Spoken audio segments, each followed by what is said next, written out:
और आज हम जुजुत्सु कैसेन सीजन 2 का एपिसोड 2 देखेंगे। यदि आपने अभी तक पहले एपिसोड का वीडियो नहीं देखा है तो आप विवरण में लिंक पा सकते हैं। तो चलिए बिना किसी देरी के कहानी जान लेते हैं। पिछले एपिसोड में हमने देखा कि गेटो और गोजो को एक मिशन मिलता है कि उन्हें स्टार प्लाज्मा वेसल रिको नाम की लड़की की सुरक्षा करनी है। फिर क्यू ग्रुप उन पर हमला करता है।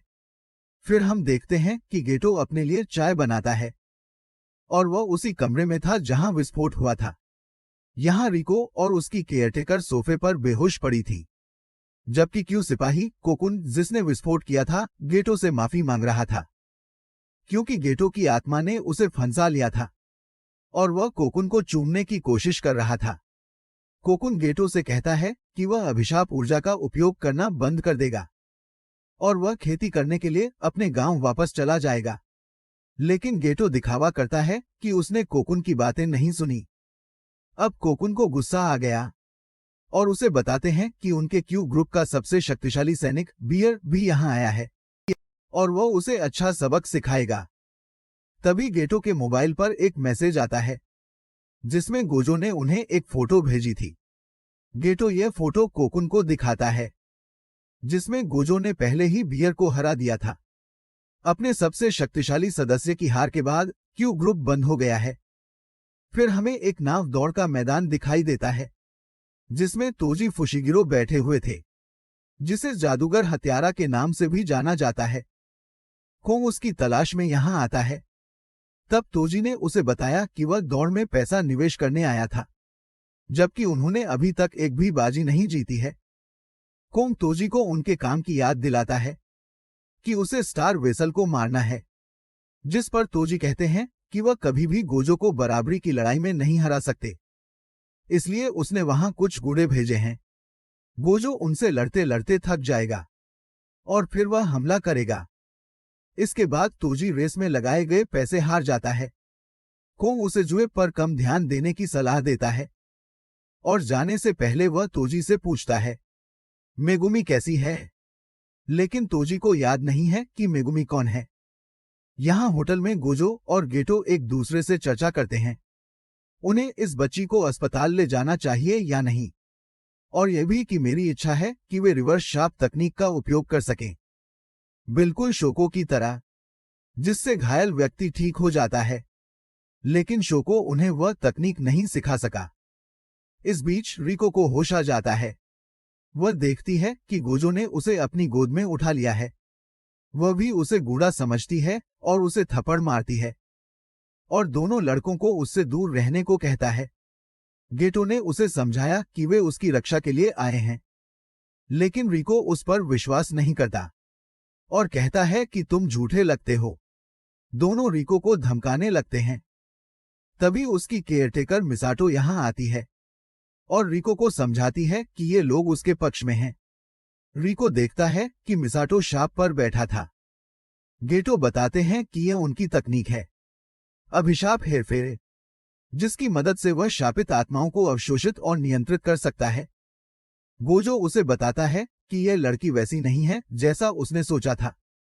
उसने सोचा कि वह दुखी होगी क्योंकि कुछ ही दिनों में उसका शरीर तेंजिन में विलीन होने वाला है, जिस पर रिको का कहना है कि उन्हें गर्व है। वह मास्टर तेंजिन का जहाज है और विलय के बाद वह और तेंजिन एक हो जाएंगे। लेकिन गेटो और गोजो उस पर ध्यान नहीं देते और गोजो गेटो को अपनी नई होम स्क्रीन दिखाता है। इसके बाद वे रिको का मजाक उड़ाते हैं। उसका कोई दोस्त भी नहीं होगा और तभी रिको को याद आता है कि आज उसे स्कूल जाना है और रिको के अनुरोध पर हर कोई उसके हाई स्कूल जाता है। गोजो यागा से पूछता है कि वह रिको को सीधे जुजुत्सु हाई ले जाए क्योंकि यहां उसकी जान को खतरा है, लेकिन यागा उससे कहता है कि उसे रिको की हर बात सुननी होगी। ये मास्टर तेंजिन का आदेश है, जो गोजो को उसे एक बुरी लड़की कहते हुए सुनता है। लेकिन गेटो ने उसे समझाया कि विलय के बाद वह तेंजिन बन जाएगी और हमेशा जुजुत्सु हाई के सबसे निचले हिस्से में रहेगा। इसके बाद वह कभी भी अपने परिवार या दोस्तों से नहीं मिल पाएंगी, इसलिए उनके अंतिम क्षणों में हमें उनकी इच्छा पूरी करनी चाहिए। मितासो का कहना है कि रिको का कोई परिवार नहीं है, जब वह छोटी थी तो उनका एक्सीडेंट हो गया था। तब से मितासो ने ही उसका पालन पोषण किया है, इसलिए वह अपना आखिरी दिन अपने दोस्तों के साथ बिताना चाहती है। ये सुनकर गेटो मितासो से कहती है कि तुम उसका परिवार हो। फिर गोजो गेटो से पूछता है कि उसकी शापित आत्माओं का क्या हुआ, जिसे उन्होंने निगरानी रखने के लिए भेजा था। गेटो जांच करता है और गोजो से कहता है कि हमें तुरंत रिको जाना होगा, क्योंकि किसी ने उसकी 2 शापित आत्माओं को मार डाला है। उधर तोजी होटल में खाना खा रहे थे और टीवी पर रेस देख रहा था। उसने कोंग से कहा कि वह रिको के सिर पर इनाम रखे, यानी जो भी रिको को मारेगा उसे ढेर सारा पैसा मिलेगा, और इसीलिए शापित आत्माएं उसे मारने के लिए रिको के स्कूल में आईं। अब गेटो उस शापित आत्मा को मारने जाता है, जबकि मितासो और गोजो रिको को खोजने के लिए दौड़ते हैं। कोंग ने तोजी को फोन पर बताया कि रिको अभी भी अपने हाई स्कूल में है, और ये भी कि अगर तोजी से पहले कोई और रिको को मार दे तब उसे इनाम का सारा पैसा मिलेगा और तोजी को कुछ नहीं मिलेगा। साथ ही उसका बॉस भी यही कह रहा था। शुरू से ही रिको के सिर पर इनाम रखने की तुलना में तोजी को काम पर रखना बेहतर है। तोजी बताते हैं कि गोजो उस लड़की के साथ है। सैकड़ों वर्षों में वह प्रथम है जिनके पास लिमिटलेस और 6 आइज ये 2 तकनीकें हैं। जब तक वह उस लड़की के साथ है उसे कोई नहीं मार पाएगा। तोजी ने कोंग से इनाम को 47 घंटे तक चलने देने के लिए कहा। इसके बाद सारे पैसे उसे वापस भेज दें। इतना कहकर तोजी कॉल काट देता है। यहां स्कूल में गेटो का सामना एक बूढ़े शापित उपयोगकर्ता से होता है, जिसने 2 शिकिगामी को बुलाया था। वह गोजो की वर्दी देखकर समझ जाता है वह जुजुत्सु हाई से है और हमले के लिए तैयार हो जाता है। इसके बाद गेटो 2 छोटी आत्माएं भी निकाल लेता है, जिससे शापित यूजर को यह बात समझ आ जाती है। गेटो के पास अभिशाप हेरफेर की तकनीक है, लेकिन फिर भी उसे लगता है कि वह गेटो को हरा देगा। क्योंकि गेटो युवा है इसलिए उसके पास उतना अनुभव नहीं होगा और शायद वह करीबी मुकाबले से भी डरता है। लेकिन फिर गेटो एक बड़ा बदसूरत श्राप देता है जो उस शापित उपयोगकर्ता को निगल सकता है। यही सोचते हुए गेटो आगे बढ़ जाता है, लेकिन तभी वह शापित यूजर उधर से आता है और उस पर हमला कर देता है। लेकिन तभी उसकी नजर अपने बूढ़े कुत्ते पर पड़ती है। इस शापित उपयोगकर्ता के माता पिता उससे बिल्कुल भी प्यार नहीं करते थे, क्योंकि वह अभिशाप देख सकता था। केवल उनका कुत्ता ही था जो बिना किसी डर के उनके साथ रहता था, लेकिन उन्हें मरे हुए 50 साल हो गए थे। अब शापित उपयोगकर्ता यह समझता है उनकी जिंदगी उनकी आंखों के सामने दिख रही थी। इसके बाद गेटो शापित उपयोगकर्ता को मार देता है और उसकी हालत खराब कर देता है, क्योंकि वह आमने सामने की लड़ाई में भी बहुत अच्छे हैं और वह शुरू से यही चाहते थे।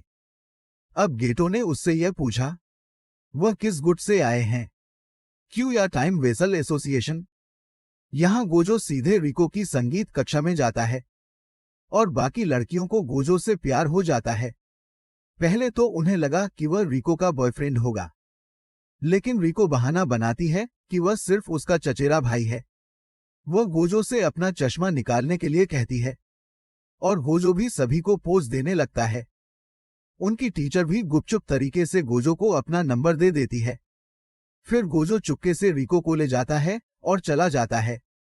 गोजो अब रिको को बताता है कि वह सीधे जुजुत्सु हाई जा रहा है, क्योंकि अगर यहां लड़ाई होती है रिको के दोस्त भी खतरे में हो सकते हैं। फिर हमें एक शापित उपयोगकर्ता दिखाई देता है जिसके सिर पर बैग था। वह रिको की ओर देखता है और कहता है अगर तुम इस साधारण लड़की को मारोगे तो तुम्हें 30 करोड़ मिलेंगे। तभी मितासो वहां आ जाती है और पूछती है कि उसे किसने भेजा है। इसके बाद मितासो उस पर झाड़ू से हमला कर देती है और उसे हरा भी देता है। तभी गेटो भी यहां आ जाता है। उस बूढ़े आदमी को यह पता चल गया रिको के सिर पर 30 मिलियन का इनाम है और उसकी समय सीमा कल सुबह 11 बजे तक है, और वह यह बात गोजो को कॉल पर बताता है। इस बीच गोजो और रिको एक ही शापित उपयोगकर्ता के 4 क्लोनों से घिरे हुए थे। रिको पूछता है कि क्या यह शिकिगामी है, जिस पर गोजो मजाक करते हुए कहते हैं जुजुत्सु जादूगरों में भी ऐसी ही कमियां हैं। तो अगर आप काम करना चाहते हैं तो आप हमसे जुड़ सकते हैं। शापित उपयोगकर्ता को इसमें कोई रुचि नहीं थी और वह अपना 5वां क्लोन भी बनाता है। अब गोजो अपनी शाप तकनीक के साथ एक दूसरे के विरुद्ध 2 क्लोनों को मारता है। इसके बाद 2 और क्लोन गोजो पर हमला करने आते हैं, लेकिन गोजो की अनंतता के कारण वे उसे छू भी नहीं सकते और फिर गोजो उन दोनों की पिटाई करता है। ये थी इस शापित यूजर की तकनीक कि वह अपने 5 क्लोन बना सके और वह निर्णय भी ले सकता है इन क्लोनों में उसका मुख्य शरीर क्या होगा। यानी अब 5वां क्लोन बचा है, वह मुख्य शरीर है। यूजर पूछता है कि उसे ये कैसे पता चला, जिस पर गोजो बताता है कि उसकी आंखें अच्छी हैं। इसके बाद गोजो बताता है उसकी तकनीकें कैसे काम करती हैं। अनंत या तकनीक नीले रंग की तरह, जिससे गोजो किसी भी चीज को चुंबक की तरह आकर्षित कर सकता है। अब शापित यूजर यहां से भागने की कोशिश करता है, तो फिर गोजो अपनी नीली तकनीक का उपयोग करता है, जिससे वह और शापित यूजर एक जगह खींच लिया। इसके बाद गोजो अपनी रिवर्स शापित तकनीक रेड का इस्तेमाल करता है, लेकिन यह सक्रिय नहीं होता क्योंकि गोजो को अभी तक रिवर्स शापित तकनीक ठीक से नहीं पता थी। तो गोजो एक साधारण मुक्का मारता है उस शापित उपयोक्ता को परास्त करें। इस पूरी लड़ाई के दौरान रिको गोजो के साथ रहता है और गोजो की शक्ति के कारण वो उसके साथ उड़ रही थी। वह गोजो की शक्ति देखकर आश्चर्यचकित है। तभी उसके मोबाइल पर एक मैसेज आता है, जिसे देखकर वह हैरान रह जाती हैं, क्योंकि किसी ने मितासो का अपहरण कर लिया था। और ये एपिसोड यहीं खत्म होता है। तो दोस्तों, तोजी कब उतरेंगे युद्ध के मैदान में? और ऐसा क्या हुआ कि गेटो जैसा अच्छा इंसान खलनायक बन गया? ये हमें अगले एपिसोड्स में पता चलेगा, तो उन एपिसोड्स को मिस न करें। हमारे चैनल वाइपर एनीमे एक्सप्लेन की सदस्यता लें और बेल आइकॉन दबाएं। और दोस्तों, कल इस चैनल पर हमारे सब्सक्राइबर्स की संख्या 3 लाख के पार हो गई। इसके लिए हम आपको तहे दिल से धन्यवाद देते हैं। वाइपर एनीमे के सभी प्रशंसकों को समझाया गया, ऐसे ही प्यार करते रहो। हम आपके लिए सर्वश्रेष्ठ एनीमे लाने का भी प्रयास करेंगे। मैं जल्द ही आपसे एक नए वीडियो के साथ मिलूंगा। धन्यवाद।